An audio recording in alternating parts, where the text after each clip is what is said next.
त्याच राजकीय गोटातून एक माहिती आहे। बातमी उपमुख्यमंत्री अजित पवार यांनी केलेल्या मोठ्या खुलाशाची आहे। महायुतीत राष्ट्रवादी काँग्रेस पक्ष सहभागी होण्यापूर्वी अजित पवार यांनी केंद्रीय गृहमंत्री अमित शहा यांच्यासोबत जवळपास 10 बैठका केल्या होत्या।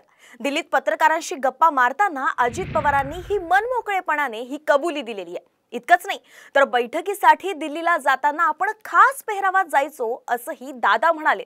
मास्क आणि टोपी घालून अजित पवार दिल्ली दौरा करायचे असं त्यांनी स्वतः सांगितलंय। महायुतीत सहभागी होण्यापूर्वी जवळपास 10 बैठका अजित पवारांनी केलेल्या होत्या। अमित शहा यांच्या सोबत त्यांनी या बैठका केल्या होत्या अशी स्वतः अजित पवारांनी कबुली दिलेली आहे। खास पेहराव करून दिल्लीला जायचे असं अजित पवार म्हणाले। मास्क आणि टोपी घालून दिल्ली दौरा करायचो असं अजित पवार म्हणाले आहेत।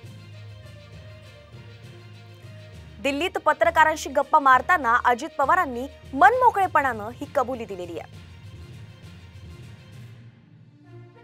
काल दिवसभर दिल्लीमध्ये अजितदादा त्या ठिकाणी होते। त्याने दिल्लीतल्या पत्रकार मित्रांनी मला विनंती केली की दादांच्या जवळ त्यांची भेट आहे घेणं, त्यांची इच्छा व्यक्त केली, अनौपचारिक चर्चा व्हावी। दादांच्या मोकळेपणाच्या स्वभावाप्रमाणे जे काय बोलायचं होतं ते बोललो। ते आज मला असं वाटतं अनौपचारिक चर्चेचा तपशील आज आपल्या सगळ्या वाहिन्यांच्या वरती फिरतोय। बरं, काल ज्या पत्रकार मित्रांच्या बोलले दादा त्यांच्याकडनं याच्याबद्दलची तुम्ही जास्ती माहिती घ्या।